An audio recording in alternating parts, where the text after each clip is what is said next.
vamos a tomar un contacto descentralizado con dos reconocidos analistas en temas políticos. Desde el departamento de San Martín vamos a estar comunicados con el señor Tomás Carrasco Manrique, analista magíster en investigación, a quien le agradecemos como siempre la amabilidad de compartir esta comunicación. Señor Carrasco, qué gusto saludarlo. ¿Cómo está usted? Muy amable.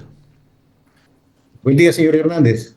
Buenos Gracias. días también a todos los seguidores del programa que usted dirige. Muy amable. Y desde Puno estamos en comunicación con el señor Edgar Mancha Pineda, analista político, docente de la Universidad Nacional del Altiplano. Qué gusto saludarlo, señor Mancha. Muy amable.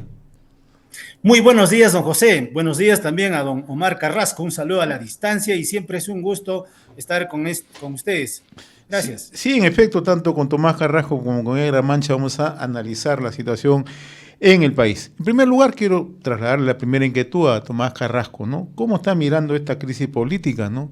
Que además ya tiene mucho de también una forma testaruda de parte de la presidenta, ¿no? La presidenta nos ha llevado a una situación bastante complicada. Hasta el final lo negó y ahora ha envuelto al país en una crisis bastante complicada. ¿Cómo está analizando, señor Carrasco?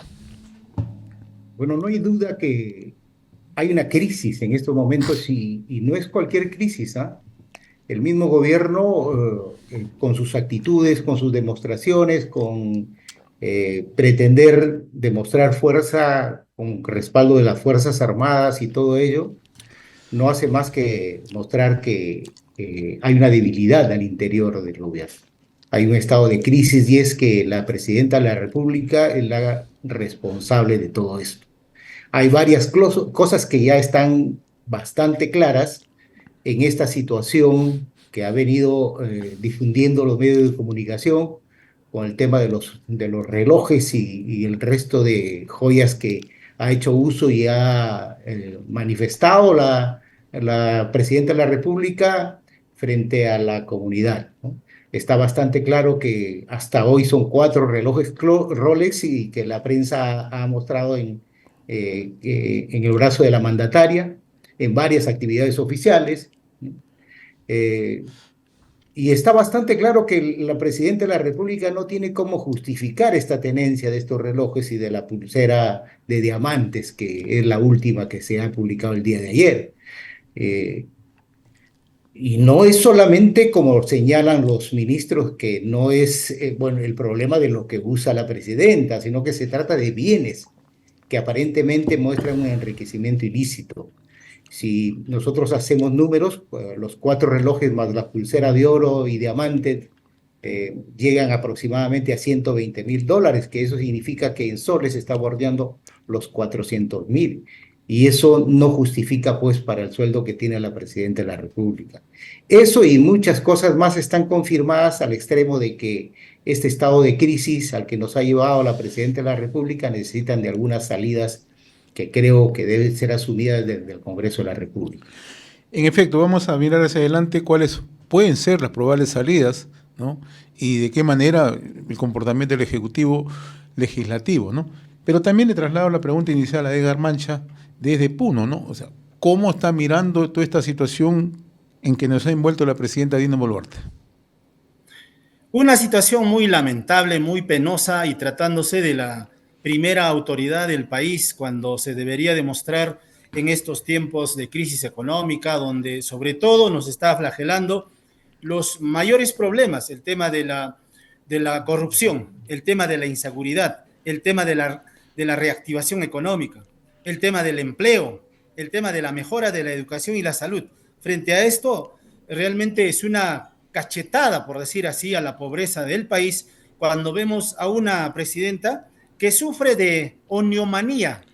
La oniomanía dice que es el síntoma de comprar compulsivamente, adquirir objetos por encima de sus posibilidades. ¿Cuál es la razón que dicen desde el punto de vista psicológico?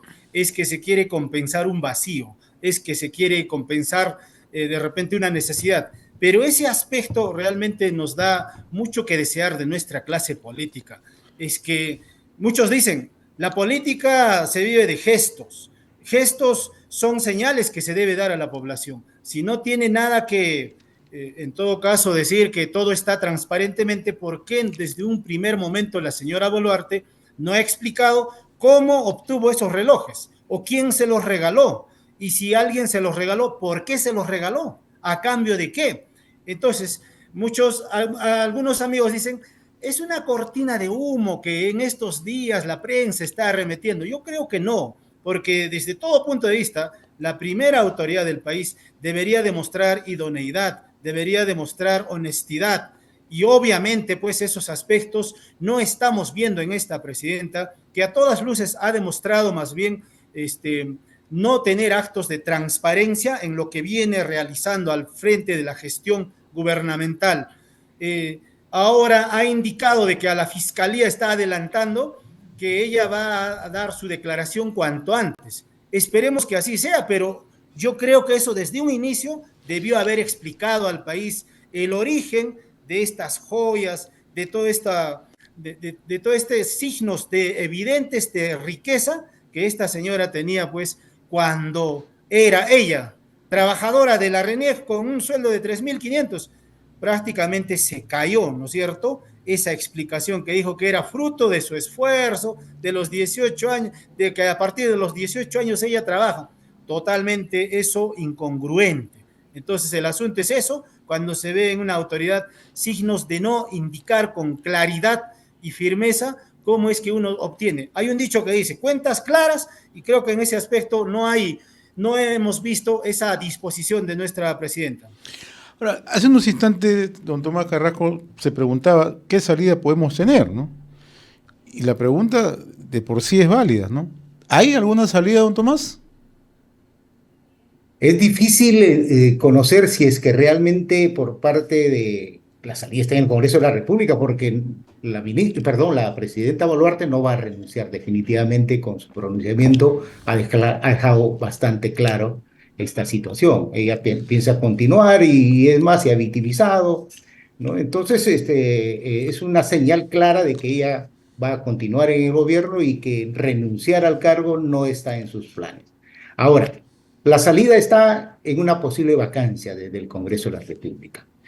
Vamos a ver si son coherentes principalmente aquellas fuerzas que anteriormente, el caso del expresidente Castillo y otros expresidentes anteriores, señalaban las mentiras, las posibles irregularidades en los presidentes, podrían llevar a una vacancia por incapacidad moral. Pero sin embargo hemos visto que en estos días ha habido ya pronunciamientos por parte de algunos partidos políticos. Se ha pronunciado Acción Popular, se ha pronunciado Alianza para el Progreso, Fuerza Popular, Somos Perú, Renovación Popular. Bueno, esos son los que se han pronunciado el día de ayer y que muestran, yo creo que una actitud ambivalente. Por un lado señalan de que la presidenta debe aclarar al país que es necesario eso para evitar este estado de crisis. Pero sin embargo también están mostrando su disconformidad por la forma como se ha realizado este allanamiento y cómo es que la Fiscalía está actuando. Digo de que hay una actitud ambivalente por ahí, pero hay sí fuerzas que están planteando la vacancia y se espera pues de que haya coherencia en los planteamientos que han tenido los congresistas anteriormente. Aunque es difícil realmente creer que la vacancia pueda suceder por un hecho real. Si se va Dina Boluarte, los congresistas también se tendrán que ir. Entonces, si bien es cierto, la salida política coherente en estos momentos es la vacancia, con el adelanto de elecciones, pero que esa posición la suman en esta oportunidad la mayoría congresal, es realmente lo que está en duda.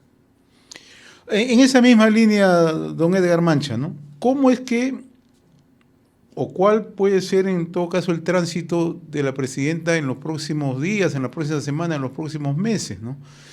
Una presidenta que tiene escasa credibilidad, tan solo tiene menos del 5 o 6% de aprobación, más del 88% de desaprobación. En el caso particular del sur andino, ¿no? Estamos hablando de Puno, de Cusco, de Apurima. Hablamos también de Arequipa. La situación es mucho más complicada allí. Entonces, ¿cómo manejar la situación? Si tiene un espacio de salida o la presidenta nuevamente va a tener que encapsularse en Palacio de Gobierno hasta el 2026. El asunto es lo siguiente, tenemos a una mandataria que lamentablemente la Constitución política lo blinda. El artículo 99 indica que solamente la Comisión Permanente puede acusar, inclusive las autoridades, en este caso el Ministerio Público, la Fiscalía, no podría llegar a acusarla, solamente hasta investigación, y eso es lo que hemos visto el día sábado con ocasión de allanar su domicilio y el Palacio de Gobierno. Es muy patético, es muy lamentable ver cómo un país de esta manera prácticamente la presidencia de la República como institución se viene muy de menos. Es muy penoso, ¿no? Seguramente a nivel internacional ver cómo la primera mandataria de un país es allanada su vivienda. Eso no es ningún abuso de autoridad. El hecho es de que se está realizando las investigaciones. Obviamente, el Ministerio Público, como indica el artículo 43 de la Constitución, donde hay separación de poderes y autonomía de poderes, en el uso de sus facultades, es la que están realizando esas investigaciones. Lamentablemente, como reitero, la Constitución lo blinda de esa forma a la presidenta de la República y que solamente en caso de, dice el artículo 113, en lo que respecta a una permanente incapacidad moral. Claro, lo cual realmente lo único que se necesitaría en este momento son ya 26 firmas para admitir la vacancia presidencial, para ingresar el documento. No sé si los amigos, por decir entre comillas, los amigos de Perú Libre, hayan logrado esas 26 firmas. Una vez admitida, tendría que admitirse en el Congreso con 56 votos para admitir el debate. Y en el debate, tal como indica el artículo 206, o perdón, en el 113, donde dice el tema de la vacancia presidencial, se necesitan 87 votos. Lamentablemente lo que estamos viendo es que tenemos a una clase política, tanto el Congreso de la República como la presidencia, son dos poderes que en este momento pues se coadyuvan, se necesitan ambos. La vacancia presidencial significaría que inmediatamente se tenga que convocar a elecciones, tal como indica el artículo 115 por sucesión constitucional, tendría que asumir temporalmente el presidente del Congreso. Lamentablemente, otro caballero impresentable, ¿no? Una pena por la región de Cusco, pero este caballero, a todas luces, se trata realmente de una persona muy, muy comprometida con la justicia. Entonces, si en estos momentos, ¿cuál sería la salida? Efectivamente, cuando uno realmente ya no responde, ya no tiene legitimidad, lo más honesto es hacerse a un lado, es renunciar a ese cargo que la población así lo ha establecido en las urnas con esa plancha presidencial con el señor Pedro Castillo y por sucesión constitucional. Pero lamentablemente, como reiteramos, cuando hay intereses de estos poderes es inviable inclusive lograr este tema de la vacancia presidencial. Si hay razones, obviamente yo las veo. Hay una presidenta incompetente que no es capaz, por un lado, desde el punto de vista de la gestión, y por otro lado, desde el tema de la honestidad que debería demostrar la idoneidad, realmente no las tiene. Más bien se caracteriza por mentir en lo que respecta, por ejemplo, a esto de sus joyas.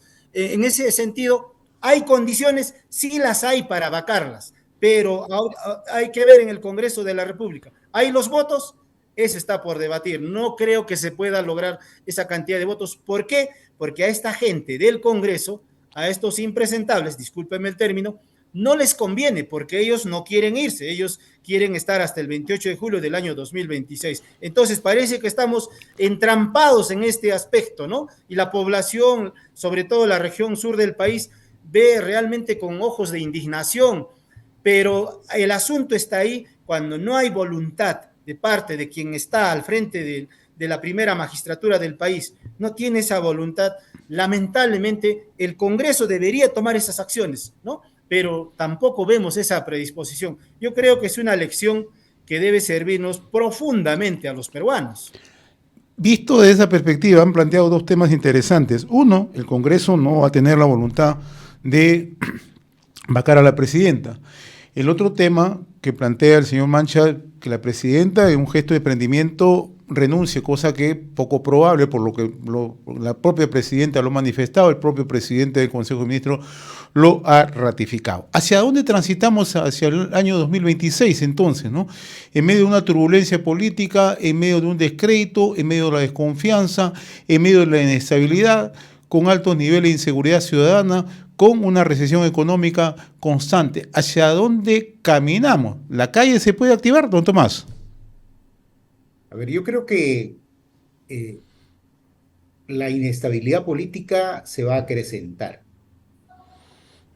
mucho más de lo que ya tenemos, porque a pesar de las condiciones de credibilidad, muy bajas condiciones de credibilidad que ha tenido hasta hoy la Presidenta de la República, esta situación de las joyas y los relojes la ha hundido mucho más. Le ha mentido al país y eso va a generar mayor inestabilidad política, mayor descrédito ante la comunidad.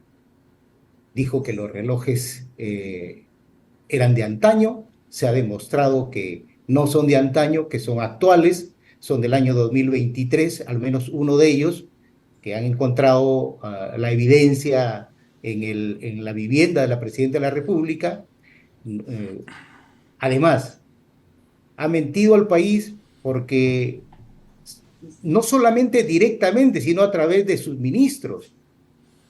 Raúl Pérez, el ministro de Transportes, señaló en una entrevista pública en un medio de comunicación que la presidenta les dijo en Consejo de Ministros que esas adquisiciones estaban respaldadas en sus ahorros. Y ayer el ministro Adelanceña, el primer ministro, dice que no sabe ni le ha preguntado a la presidenta sobre estos relojes. Los ministros como tal son cómplices de esta farsa y que esto va a contribuir a que la situación política del país se mantenga en un estado de crisis. ¿Qué salidas hay si es que la vacancia no es posible? Las calles creo que tampoco están en condiciones de poder dar una respuesta contundente, como siempre lo ha dado el sur del país, ¿no? Pero sin embargo, los golpes obtenidos a raíz de las muertes del año pasado, o perdón, del fines del año 2022, entonces han generado un estado de desconfianza por parte de la población, por parte de las fuerzas populares, para que puedan de repente reasumir nuevas medidas. Entonces, lo que se nos viene es que vamos a tener de aquí, no sé hasta cuándo, ¿no? Ojalá no sea hasta 2026, una situación de crisis más agravada con una presidencia de la República cada vez más desacreditada ante toda la población del país. Don Edgar Mancha, bajo esa misma línea, ¿no? ¿Hacia dónde transitamos al 2026, ¿no? Considerando que es poco probable que el Congreso apruebe una vacancia y la capacidad de renuncia de la presidenta, y ella misma lo ha manifestado, no va a existir. Entonces, ¿hacia dónde transitamos? Transitamos hacia un país de repente que se va a ir tornando inviable desde todo punto de vista. Porque lo más importante, lo primero que debería garantizar un gobierno es la confianza. Lamentablemente, todos estos poderes, el legislativo aquí en la región de Puno con un 95% de rechazo. Boluarte, a estas alturas ya debería estar seguramente aproximándose al 100%, aquí en la región de Puno, de rechazo, de indignación. Entonces, bajo esa óptica, ¿qué tipo de autoridades deslegitimadas tenemos? El asunto está en que esa confianza, ¿no es cierto?, pierde legitimidad, y al perder confianza no hay pues el aspecto de lo que queremos ver, el crecimiento de la economía. El crecimiento de la economía, que es el soporte fundamental para que se pueda redistribuir, tal como dice la Constitución, la riqueza hacia todos los peruanos, no va a llegar cuando hay desconfianza, cuando hay dos poderes que prácticamente aquí se están, no diré disputando, sino están cogobernando. En ese sentido, la confianza se recupera con transparencia, la confianza se recupera con acciones concretas, pero ninguno de estos aspectos no están otorgando estos dos poderes, estas dos autoridades, por llamarlos así. Entonces, ¿qué tenemos que hacer? Yo creo que la población tal como decían los grandes filósofos griegos, atenienses, hay que hacer política. Y hacer política justamente es este espacio de reflexión, de análisis y de exigir nosotros, no diré llamar a las calles, sino son maneras de que también la población organizada tenga que alzar su voz de protesta y decir alto a todo lo que viene observando en esta clase política. Y para eso también creo que estos medios de comunicación como RCR, que llega a nivel nacional, permite de que el poblador, con esa reflexión profunda que hacemos, tengamos que ir en adelante, ¿no? Con una visión de largo plazo, decir, ¿qué hacemos entonces? Esto es en el corto plazo, tenemos a una presidenta deslegitimada, tenemos a un Congreso totalmente repudiado por la población peruana. Bajo esos parámetros es bien difícil, es casi imposible crecer a un crecimiento expectante, tal como indicaban muchos economistas. Todo hace indicar, ni siquiera vamos a llegar al 3% del crecimiento del PBI, lo cual el crecimiento potencial, lo normal, muchos economistas anticipan, deberíamos estar creciendo a un margen del 5 al 6%, y ese margen podría permitirnos atender las demandas del país. Mientras tanto, hay un crecimiento lento, es un crecimiento mediocre, justamente por ese aspecto que la población desconfía de sus autoridades. Entonces, eso también nos tiene que hacer, como reitero, debemos hacer política, y hacer política es reflexionar, recapacitar acerca de los problemas del país, pero para que en el mediano plazo, ya se avecinan las próximas elecciones en el año 2026, tengamos que ver con ojos clínicos a los personajes, a los partidos políticos. Y en ese aspecto, estos 10, 11 partidos que están representados en el Congreso, la población debería decir, nunca más, este partido tal o cual, nunca más debe darle el voto de confianza. Esa es la actitud que debemos tener como ciudadanos, que también esa reflexión nos permita recapacitar y realmente pues ver esos aspectos en lo que concierne a esta clase política. Bien, gracias por estas reflexiones desde el Departamento de San Martín a don Tomás Carrasco Manrique, analista y magíster en investigación. Y desde Puno a don Edgar Mancha Pineda, analista político, docente de la Universidad Nacional del Altiplano. Ambos, muchas gracias por estas reflexiones. El Perú los ha escuchado. Qué importante es escucharlos, ¿no? Porque es la mirada que no se puede perder de vista, ¿no? Cómo piensa el ciudadano desde el interior del país, ¿no? Si hay un problema que tenemos es que pensemos que Lima es el centro de atención. No. Los problemas y la agenda del día a día también está en el interior del país. Don Tomás, gracias. Don Edgar, muy agradecido.